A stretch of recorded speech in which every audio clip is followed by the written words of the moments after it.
A atração a seguir é recomendada para todas as idades.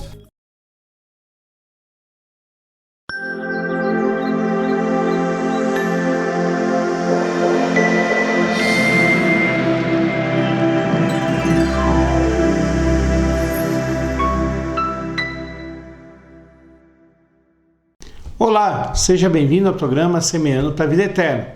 Este é um programa da Igreja Presbiteriana de Lages. Nós estamos aqui em Lages há mais de 100 anos trabalhando, atuando, levando o Evangelho para as pessoas, mostrando que é esperança e que Jesus Cristo é o caminho para chegarmos até Deus. Nós ocupamos um imóvel muito bonito, centenário, ali no centro da cidade, na rua Fausto de Souza, número 353. Você é nosso convidado para estar com a gente. Os programas principais, as atividades principais são aos domingos. 9 horas da manhã um culto, 10 horas da manhã escola dominical e às 19 horas mais um culto ao Senhor. Você é convidado para estar conosco. E eu queria, caminhando para o final do livro de Ruth, estudar com vocês hoje o capítulo 4, dos versículos 1 até o versículo 12. Antes de lermos a palavra de Deus, vamos orar? Senhor, nosso Deus e Pai, nós queremos te agradecer por esse dia, pela tua bondade e pela tua misericórdia conosco. Queremos te suplicar que a tua boa mão esteja conosco, Pai Santo.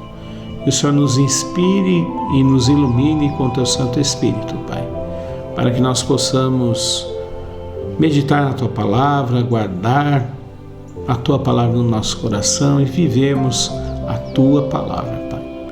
É a nossa oração em nome de Jesus Cristo. Amém.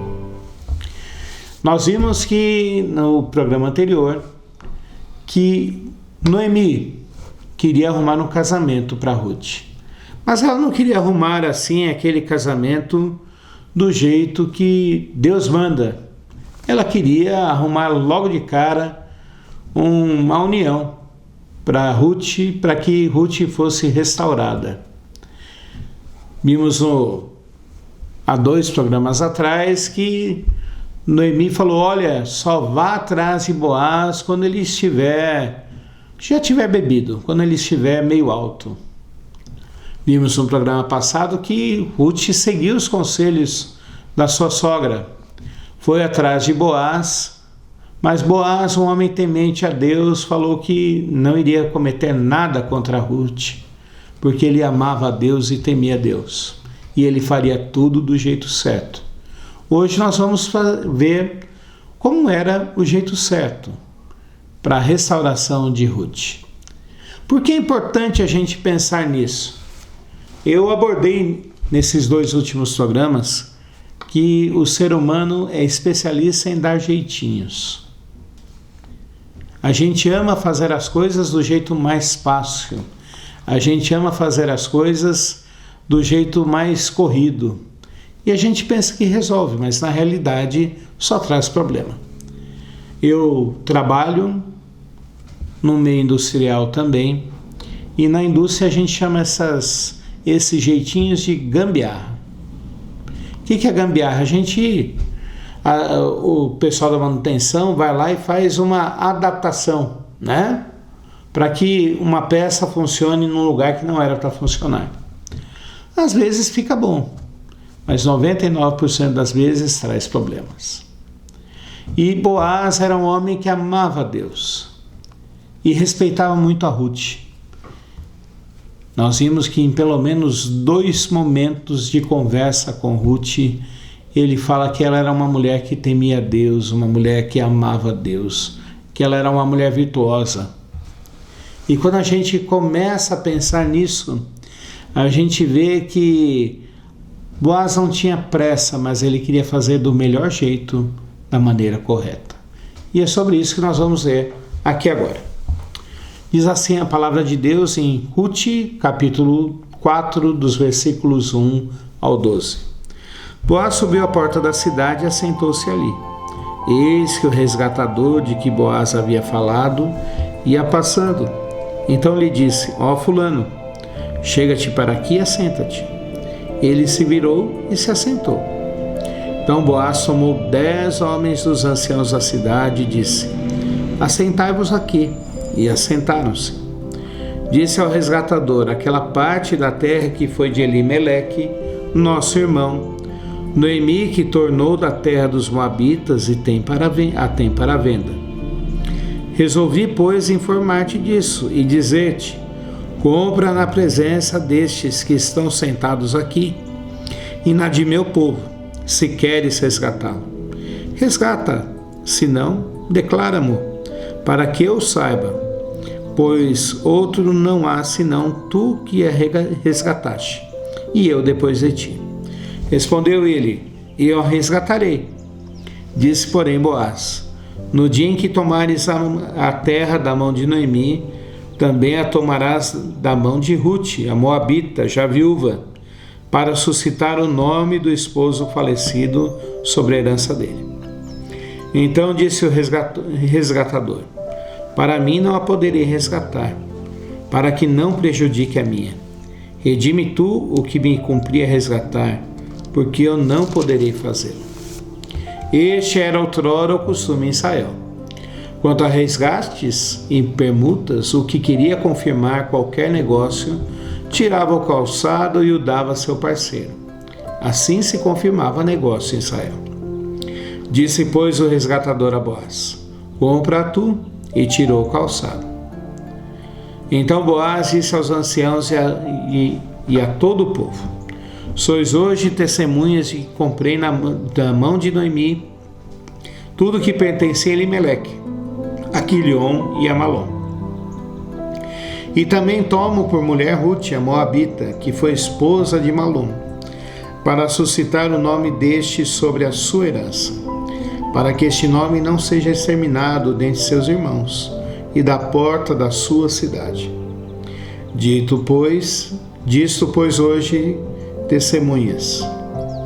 Todo o povo que estava na porta e os anciãos disseram: somos testemunhas. O Senhor faça a essa mulher que entra na tua casa como a Raquel e como a Lia, que ambas edificaram a casa de Israel.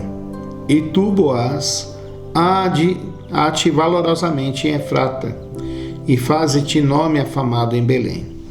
Seja a tua casa como a casa de Pérez, que Tamar teve de Judá, pela prole que o Senhor te der dessa jovem. Nós vemos aqui o relato bíblico de como aconteceu o resgate de Ruth. Nós olhamos assim e pensamos que foi um negócio. E não tenho como negar, foi parte de um negócio.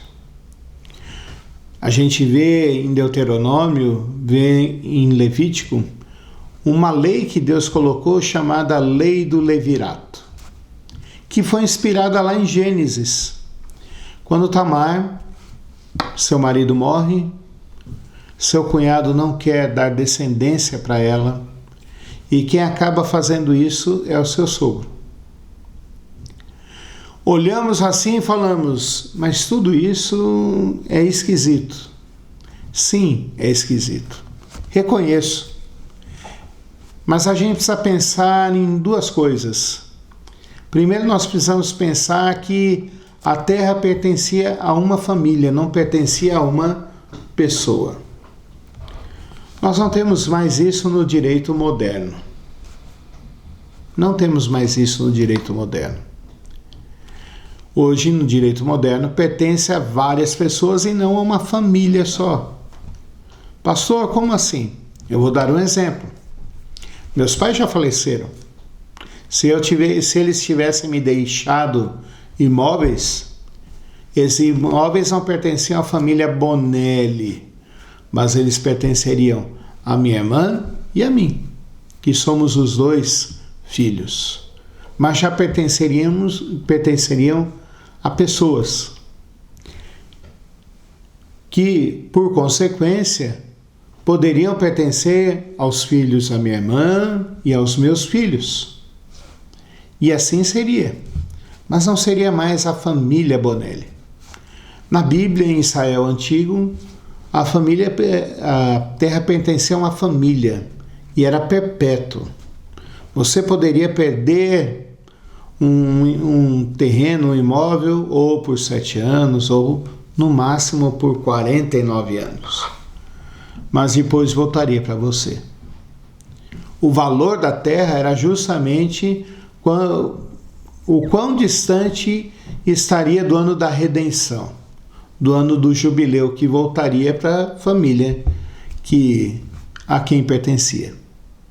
A segunda coisa que nós precisamos entender é que em Israel as mulheres não tinham direito à propriedade. Elas eram simplesmente esposas de alguém. Pastor, o senhor quer dizer o que com isso? Eu quero dizer que nós vamos entender que naquela época nem as mulheres participavam desse direito familiar. Houve apenas uma exceção em Israel, quando os homens de uma tribo foram mortos porque desobedeceram a Deus. E daí as mulheres puderam herdar a terra, mas só aquela geração. A próxima geração já era dos filhos dela.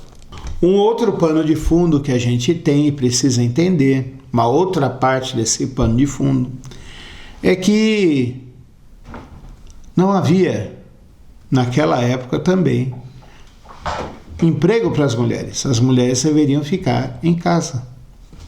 O máximo que elas faziam era fazer coisas em casa para vender.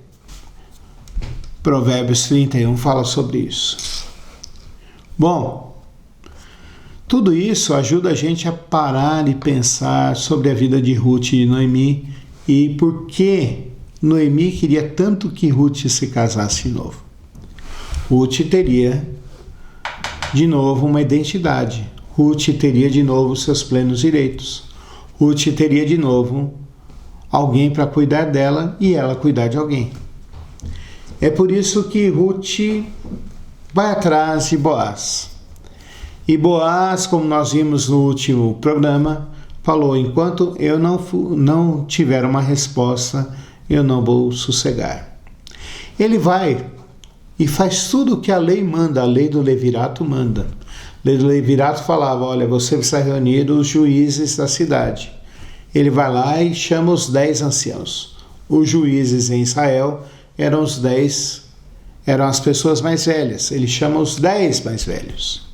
Ele vai lá e chama uma pessoa que tinha mais direito do que ele, que na linha de sucessão vinha antes dele. E fala: olha, está ali a terra de Elimeleque, marido de Noemi, pai de Malom e Quilion, e está para ser resgatado. Você tem interesse? Aquele que tinha o direito anterior vira-se e fala: eu tenho interesse e quero comprar. Bom, aquele homem ali pensou somente no negócio. E depois eu vou explicar por que ele pensou só no negócio. Aquele homem pensou simplesmente em como plantar, em aumentar os seus ganhos, em aumentar as suas posses, em aumentar os direitos da sua família, e somente isso. Boaz sabia que aquele homem era um homem umbigueiro. Pastor, umbigueiro? Sim, que pensava somente no próprio umbigo e pensava somente nos seus próprios ganhos. Tanto que ele começa a conversa dessa forma. Ele nem cita que aquele homem, aquele fulano, precisaria casar-se com Ruth. E os juízes estavam ali, as testemunhas estavam ali. Foi um negócio público, como mandava a lei.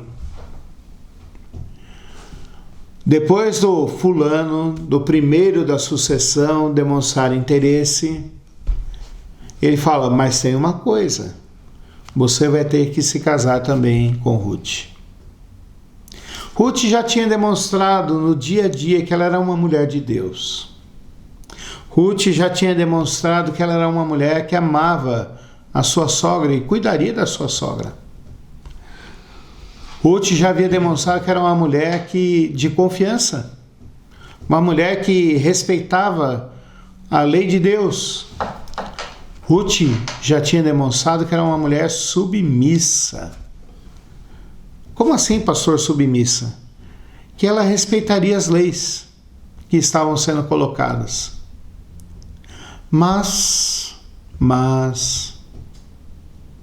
o interesse daquele primeiro homem na linha de sucessão não era amar e restaurar Ruth. Era simplesmente na propriedade que Ruth traria para ele. A gente vê isso nas nossas relações. Eu conheci uma pessoa que ela sempre dizia e falava assim: eu só chego perto de vaca que dá leite. Vaca que não dá leite para mim não me interessa. E quando eu escutava isso aí, eu era pequeno, eu não entendia muito bem. Hoje em dia eu entendo o que ela quis dizer. Ela falava: eu só vou atrás de pessoas que podem me dar alguma coisa do meu interesse em troca. E nós somos assim. Nós somos pessoas assim. Nós só vamos atrás das pessoas buscando um interesse. Quem não pode me ajudar, eu não ajudo. Quem não pode me dar nada, eu também não ajudo. Aquele homem era um umbigueiro e estava preocupado somente com si mesmo. Boaz não.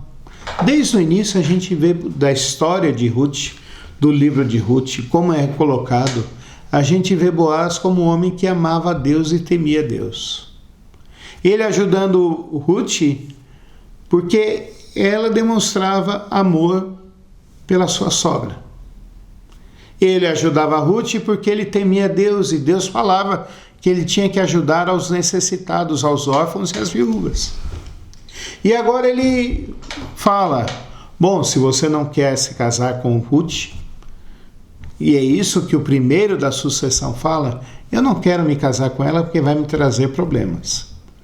Bom, o que a gente pode entender por problemas? Vai trazer ciúmes da sua primeira esposa. Ruth era uma jovem ainda, bonita, de uma outra tribo, e isso causaria atritos dentro da casa desse homem. Então você vai lá e se case com ela. Boaz fala: eu vou fazer isso, eu vou me casar com ela. Meus irmãos, Boaz não precisava se casar com Ruth. Apesar dele ver em Ruth uma mulher de Deus, apesar da terra estar disponível, ele não era obrigado a se casar com Ruth. Ele fez porque amou aquela mulher e viu nela um valor que é muito mais do que as roupas que ela usava, que é muito mais do que a beleza que ela tinha, que é muito mais do que a terra que ela possuía. Por que eu digo isso? Porque Boaz seguiu todo o roteiro de Deus. Tudo que Deus pediu, Boaz fez. E Boaz amou aquela mulher. Amou de um jeito que teve que fazer sacrifícios. Ele teve que assumir a família de Ruth. Teve que assumir a sogra de Ruth. Teve que levantar descendência para Malom antes de ter o primeiro filho com seu nome. Mas ele fez isso porque amava Ruth. E nesse ponto aqui, eu já falei nos outros programas, que Boaz é um símbolo de Jesus Cristo. Na teologia a gente fala que é um tipo de Jesus Cristo. É alguém que aponta para Jesus Cristo com características de Jesus, mas que o cumprimento perfeito, o símbolo perfeito vai ser Jesus Cristo. Boaz amou a Ruth sem precisar, porque viu nela qualidades que só ela poderia ter. E Boaz fez tudo de acordo com a vontade de Deus. Bom, estamos chegando quase no final do programa E nós precisamos caminhar aqui para lições importantes desse texto para nós, depois dessa explicação. Primeira coisa que eu vejo aqui nesse texto é que nós não podemos fazer as coisas pensando somente na nossa própria vantagem, no nosso próprio umbigo, pensando somente naquilo que nós vamos ganhar. Nós precisamos olhar para as pessoas e fazer as coisas pensando em agradar a Deus e fazer do jeito de Deus. Noemi, a sogra de Ruth, no capítulo 3 e no capítulo 4, ensina a Ruth a fazer coisas que não deveria fazer.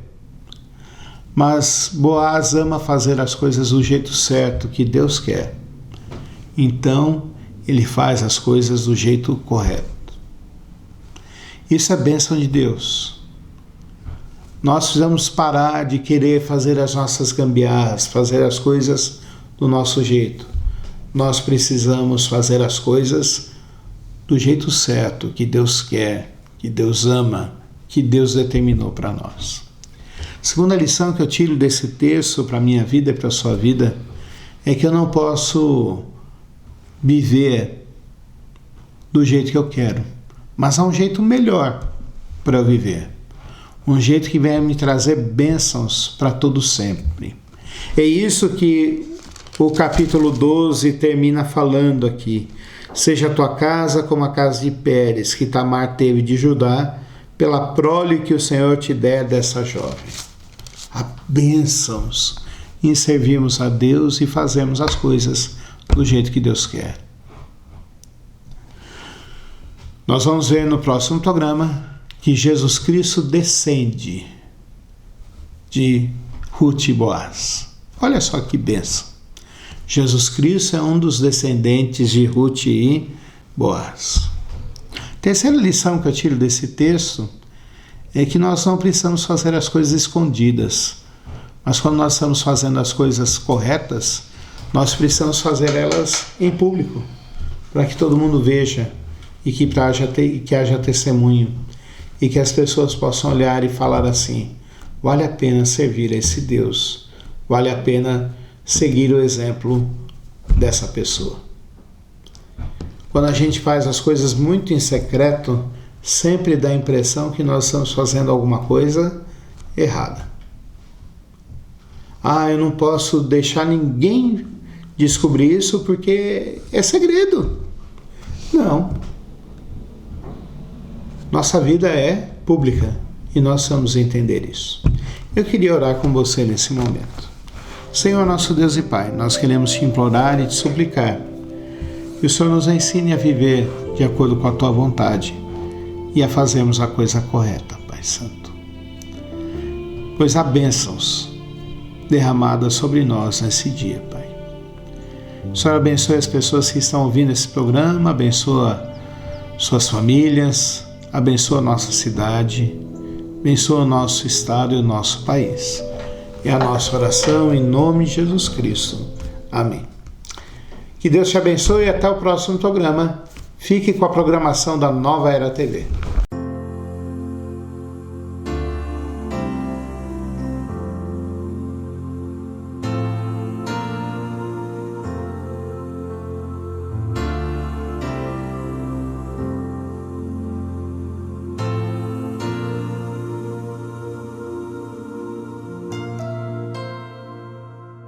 Não tenha sobre ti um só cuidado, qualquer que seja, pois somente um seria muito para ti.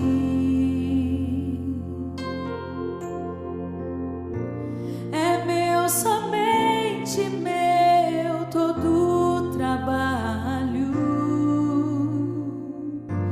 e o teu trabalho é descansar em mim. É meu, somente meu, todo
e o teu